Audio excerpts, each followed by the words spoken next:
La sélection des scolaires composée de 3 filles et 3 garçons des moins de 18 ans issus des lycées de Taoné et Aorey est retenue pour participer à la compétition au niveau le plus élevé comparable à celle des sélections nationales. Chacune d'elles a un très bon niveau. Il y a 2 déjà qui jouent avec moi, alors je connais un peu leur niveau et je pense qu'elles ont une chance de gagner pour les championnats scolaires au Brésil. Ce groupe de filles évolue déjà dans le championnat fédéral du territoire.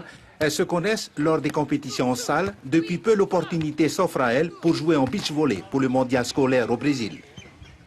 C'est qu'en février qu'ils ont prévu de faire un championnat du monde ici en 2017. Donc après, c'est à partir de février qu'ils ont demandé d'avoir une équipe pour aller au Brésil. Ben après, on nous a demandé si on ne voulait pas être parmi celles qui allaient partir au Brésil. C'est sous le vigilant du coach Temar Iramata qui depuis 4 mois a pris les choses en main afin de mener la préparation technique et physique des filles. Bien se classer parce que bon, faut pas oublier que c'est quand même un championnat mondial, hein, même si bon, nos filles elles sont pas mal. Hein. Bon après le niveau qu'elle a là-bas, je connais pas du tout pour le beach. La salle, si tu veux, on a vu au Portugal les années précédentes. Bon pour cette année, je n'ai jamais vu les beacheuses, donc. J'attends de voir et j'espère que mes filles dépasseront au moins la 5e place. Comme ce sont des filles qui sont assez jeunes, donc on a beaucoup travaillé le mental parce que le beach volley c'est un sport qui est très dur, surtout qu'il n'y a que 2 joueurs sur le terrain. On peut jouer sur du sable en gardant le ballon en l'air tout le temps, c'est très dur.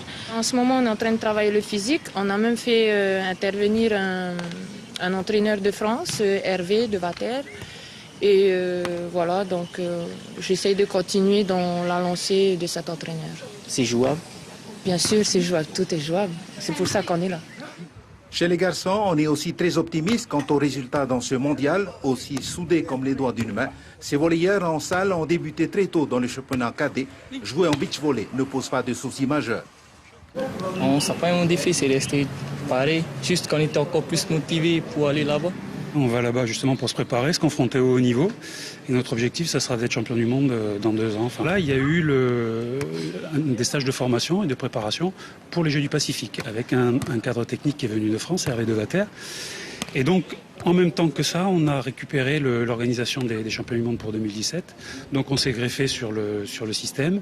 Et donc, on travaille avec la fédération pour préparer nos jeunes à ces championnats du monde-là et ensuite à 2017. Et certains de ceux-là partiront pour les Jeux du Pacifique. C'est une opportunité pour nos sélectionnés en se présentant au mondial du beach volley du Brésil afin de se préparer pour les championnats du monde scolaire de 2017 en Polynésie.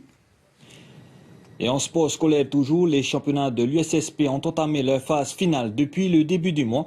Cette semaine, c'était au tour du tennis de table de désigner ses champions minimes.